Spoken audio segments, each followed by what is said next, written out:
हमारे साथ है ACP का एक माशाल्लाह बहुत अच्छा शो मुनक्किद हुआ है ये शाहबाद में। तो उसी हवाले से हमें तो बड़ा कीमती वक्त जब नवर साहब दे रहे हैं, तो मैंने कहा चले इस कीमती वक्त से फ़ायदा उठाएँ, दो चार बातें इससे कर लें ताकि तमाम जो व्यूअर है उनको इसका फ़ायदा हो और अपने बर्ड की हॉबी पे भी जो इंक्रीमेंट हम ला सकते हैं ठीक है आप। अच्छा उजाद भाई, जनरली जो लोग आते हैं ना वो कमर्शियल से स्टार्ट करते हैं, ठीक है। और कमर्शियल की इतनी ज्यादा वीडियोस हैं कि हर बंदा ही समझता है कि कमर्शियल लगाएंगे तो बहुत हमें फायदा होगा। और जब कमर्शियल के रिजल्ट्स आते हैं तो खासकर जो लव बर्ड में आपका रेड आई बर्ड है उसकी एक्सपायरी बहुत ज्यादा होती है।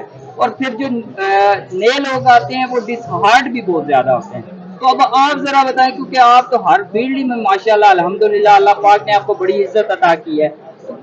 कौन से ऐसे बर्ड्स हैं जो न्यू फंसियर आए, कौन सी म्यूटेशन में वर्क करे?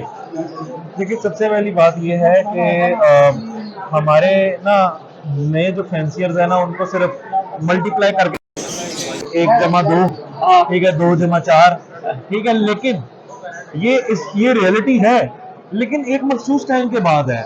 अब अगर आप कमर्शियल यानी अल्बिनो रेड आई या क्रिमिनो वगैरह की वर्किंग वाले बर्ड्स देख लें, तो हमारे जितने न्यू फैंसियर्स हैं उनको ये नहीं बताया जाता कि यार जब ये अल्बिनो रेड आई या क्रिमिनो को जब हम ब्रीड, लेकिन जब ये 1.5 साल या 2 साल की उम्र को पहुंचते हैं यानी कि अपने दूसरे सीजन में जाके ये तभी अच्छी ब्रीड शुरू हो जाती है जिसमें ब्लैक आई नहीं होती।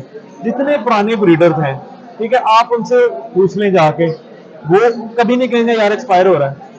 वो कहेंगे हमारे पास तो सर्वाइवल ठीक है। सही है। ये बात वो भी नहीं रियलाइज कर पाते कि यार इनको हमारे पास एक टाइम हो चुका हुआ है इनको हमारे पास ब्रीड करते हुए, क्योंकि एक नेचुरली वो जब एक एज को पहुंचता है अल्बिनो रेड आई या क्रिमिनो या रेड आई जो भी बर्ड है, वो उस एज के बाद जाके वो एक अच्छी ब्रीड करना शुरू करता है। तो मैं सब यही कहूंगा फैंसियर्स को जितने नए आने वाले हैं कि आप थोड़ा सा सब्र का मुजाहरा करें और 1.5 साल या 2 साल की एज तक उनको टाइम दें, ठीक है। बाकी खैर अगर आप देखें तो ज्यादा इंक्लाइंड आपने पूछा था कि जी ये रेड आई या कमर्शियल की तरफ होते हैं, उसकी सबसे बड़ी वजूहत में से यही है कि इसकी प्रोडक्शन कम है, ठीक है। रेट जरा लॉन्गर स्टेबल रहता है, ठीक है। और कुछ कसूर जो है वो आम फेंसर्स का भी है कि न्यू फेंसर्स का भी कसूर है इसके अंदर कि जब ब्लैक आई बर्ड है उसमें सर्वाइवल का इशू नहीं है। सही है। पहले ही हाथ में जनाब प्रोडक्शन आती है, उसके बाद जो है वो न्यू फैंसियर जो है उनको ये होता है कि यार पहले मेरा बिक जाए। वो इसी रेस में न्यू फैंसियर खुद ही मिलकर रेट नीचे ले आते हैं, बिक वो भी जाते हैं। और बाद में कसूरवार ठहराया जाता है बड़े ब्रीडर्स को, बड़े ब्रीडर्स। ठीक है। अब हम 4-5 न्यू फैंसियर्स हैं, ठीक है। अब हम चाहते हैं यार कंपटीशन है यार, मैं बिक के ना बेच के अपना बर्ड पारी कर दूं, तो ये कसूर न्यू फैंसियर्स का खुद है रेट कम करना, ठीक है। सब अगर कोई ऐसी म्यूटेशन उठा के देख लें जिसका रेट आज से 3 साल पहले ज्यादा था आज कम था, तो बड़े fanciers are the last one जिन्होंने रेट अपना कम किया। सबसे पहले न्यू फैंसियर ने कम किया, किस डर से कि यार पता नहीं बाद में मेरा बिकता है या नहीं बिकता, उसमें सब्र नहीं है, और उसी से मार्केट हाँ जी डाउन हो गई है। उसी से मार्केट डाउन हो जाती है। तो आप सबको ये समझने की जरूरत है जितने न्यू फैंसियर्स हैं कि आपको all around the year bird sale होता है, लेकिन मखसूस टाइमिंग पे। सबसे पहले आपके पास पहले क्लास के बर्ड की बुकिंग आना शुरू हो जाएगी जनाब नवंबर दिसंबर, जनाब पहला क्लास। उसके बाद फिर जो है ना थोड़ा सा जब वो बर्ड अपने लोग सेल कर लेते हैं, लोगों के पास पैसे आते हैं यानी कि जनवरी फरवरी में जाके, तब फिर दोबारा एक बूस्ट आता है, फिर सेल परचेज लोग करते हैं कि यार अब जरा अगली वर्किंग कर ली जाए। उसके बाद फिर रमजान आ जाता है, रमजान में सारे रोजे रख रहे होते हैं और वो फिर टाइम उस तरह से गुजर रहा है, उस वक्त सेल कम होती है।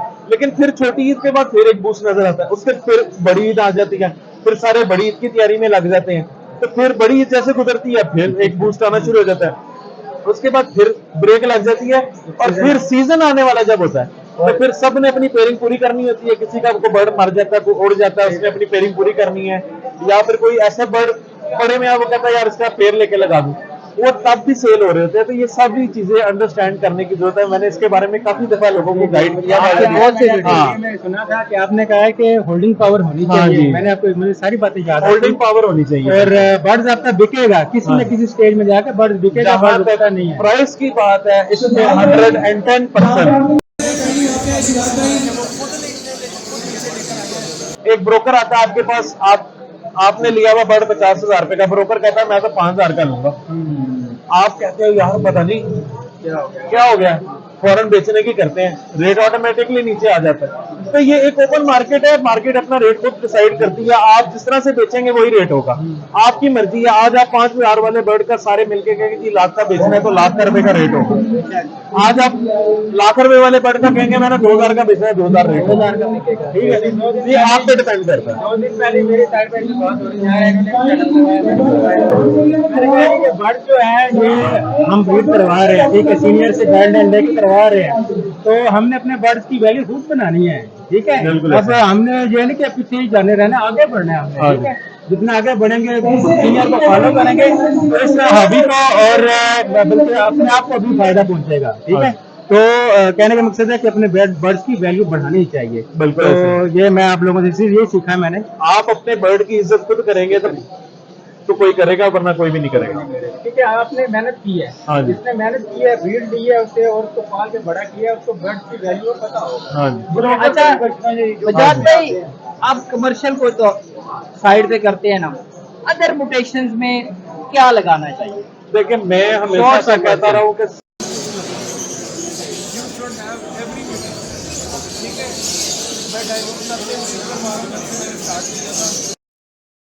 उसके 4 साल बाद जाके डायलूट की डिमांड पैदा हुई। अल्हम्दुलिल्लाह। ठीक है, आज मैं डायलूट भी ब्रीड करा रहा हूँ, मिस्टी भी ब्रीड करा रहा हूँ, स्लेटी भी करा रहा हूँ, पेल फेलो भी, डन फेलो भी, अल्बिनो भी, क्रिमिनो भी, तमाम म्यूटेशंस और उन सब के आपस में कॉम्बिनेशंस, और नई आने वाले भी, येलो फेस भी, एक्वा भी, ठीक है, हर चीज है मेरे पास। ठीक है, तो यू नेवर नो कि किस टाइम पे किस म्यूटेशन की डिमांड बन जाए, तो वन शुड हैव एवरीथिंग। आप जब डिमांड बनती है उसी टाइम उसके पीछे भाग पड़ते हैं, ये ले लो ये ले लो, सही बात है। फिर उसके बाद सब मिलके ले लेते हैं। ठीक है, उसके बाद कहते हैं हमारा पहले बिके। सही बात है। हालांकि सस्ता भी बिकता है, महंगा भी बिकता हाँ जी, आपकी मर्जी है। है। अच्छा बजाज भाई, एक प्रॉब्लम जो हर सीजन जब स्टार्ट होता है ना, लोगों को बहुत ज्यादा आती है, अनफर्टिलिटी की। साल का तकरीबन बर्ड भी होता है, पहली या दूसरी ब्रीड में अनफर्टिलिटी बहुत ज्यादा, या तो 100% अनफर्टिलिटी या 50% या 70%। ब्रीडिंग जो है ना, बंदा बर्ड भी ले लेता है, सेटअप भी बना लेता ठीक है, है। डब्बे भी लगा देता है। सही है, जब ब्रीडिंग की बारी आती है ना, इसमें आपका पेशेंस बहुत टेस्ट होता है। सही बात है। आपके अंदर पेशेंस नहीं है, आप ब्रीडिंग नहीं करवा सकते। आपका हो सकता है कि 1 साल भी बर्ड फर्टाइल ना करे, लेकिन अल्टीमेटली उसने फर्टाइल करना है। ठीक है, अक्सर लोग मेरे से पूरी बर्ड लेते हैं और पहला क्लच आता है और वो 8-10 महीने का बर्ड होगा तो कहेंगे यार फर्टाइल नहीं कर रहा, बर्ड चेंज करके दे।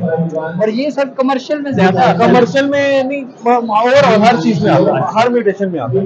तो वो कहते हैं जी बर्ड चेंज करके दे। मैं कहता हूँ मेरे भाई थोड़ा सा सब्र करो, कोई बात नहीं, सीजन अभी यानी नहीं, सीजन खत्म होता जा रहा है, खत्म होता है। अच्छा सीजन अब इसका ये है कि जब आपका बर्ड ये चलता है ना, तो एकदम ढेर लगाना शुरू कर देता है करिए। ठीक है, तो आपका ये बर्ड चल के आपके पास मार्च अप्रैल तकरीबन मेरा ख्याल है मई जून तक आपका टाइम है ब्रीडिंग सीजन का। तो अगर आप इसको जनवरी में भी जाके आपका बर्ड चले और जून तक आपके पास सीजन हो, तो मेरा ख्याल है आराम से आप इसे 2 क्रच इजी ले लेते हैं, या अगर फॉस्टर करते हैं तो 3 से 4 क्रच भी ले सकते हैं। ठीक है, तो वो इसमें सबर का मामला है। ठीक है, मेरे पास अगर इनफर्टिलिटी आती है तो मैं एक बर्ड को दूसरे साल तक का मौका देता हूँ, और वो सेकंड ईयर भी जाके फर्टाइल होता है, कुछ होता है जाके सीजन के लास्ट लेस में जाके फर्टाइल हो रहे होते हैं। मैं तो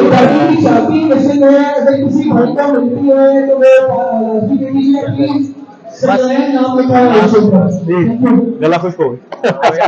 अच्छा एक अमूमन जब बारिशें होती हैं, रेनी सीजन स्टार्ट होता है, उस वक्त डेड इन शेल होता है, क्या वो उसकी एक ही रीजन होती है, ह्यूमिडिटी उसकी रीजन होती है, या कुछ अदर रीजंस भी हो सकते देखिए हैं? एक चीज ऐसी है कि जो बेसिकली हैचिंग है ना, या एग्स की जो इंक्यूबेशन है, अब हम नेचुरली करा रहे हैं उनके नीचे, लेकिन ये एक बड़ा कंट्रोल्ड एनवायरनमेंट में होता है। तो अब अगर इंक्यूबेटर का मिसाल लें तो वो हर चीज उसमें मैनेज है, ह्यूमिडिटी भी, टेम्परेचर भी, उसकी रोटेशन भी, हर चीज उसकी मैनेज्ड है। लेकिन जब हम इस तरह से करवा रहे हैं ब्रीड, उनके एक रूम में रखा हुआ है या ओपन एयर रखा हुआ है, तो ये चीजें हम इसको कंट्रोल नहीं कर सकते। ठीक है, इसके अंदर हम ये क्या कर सकते हैं, जब रेनी सीजन होता है कि हम इसकी वेंटिलेशन बना के रखें। सही है। हवा सर्कुलेट होनी चाहिए। रुकनी नहीं चाहिए। बिल्कुल, आपकी एक वीडियो है जिसमें आपने हाँ। विंटर में भी बता रहे हैं कि भाई मेरी जो जब चल रही है। सर्कुलेट होगी हवा तो फिर ही बचने के चांसेस है, अगर तो वो थम गया है, वो अंडे में पानी भरेगा और बच्चा मर जाएगा। अच्छा, हम लोग बहुत डरते हैं टेम्परेचर का, जो आगे भी आप मेरी एक अभी आपसे पहले बात हो रही थी तो मैंने आपको हीटर से वो भी मना थोड़ा किया कि बता चाहे देता आपका- कि लोगों का उसका फायदा आपका हो। -1-2 भी टेम्परेचर हो जाए, हीटर की जरूरत नहीं है। अच्छा, बर्ड आपको खुद ही एडजस्ट करेगा, अपने हिसाब से नेस्टिंग बना लेगा, सर्दी के लिहाज से नेस्टिंग बनाएगा, आपको कुछ करने की जरूरत नहीं लगा, बिल्कुल नहीं लगा। बहुत शुक्रिया जी, बहुत शुक्रिया। आपकी आप जैसे मोहब्बत। लोगों की हमें बहुत सर जरूरत के है। बाद। आप लोगों ने सिस्टम को उठाया हुआ है, अल्लाह पाक आपको कामयाबी की तरफ लेके जाएगा। बहुत शुक्रिया सर, बहुत शुक्रिया।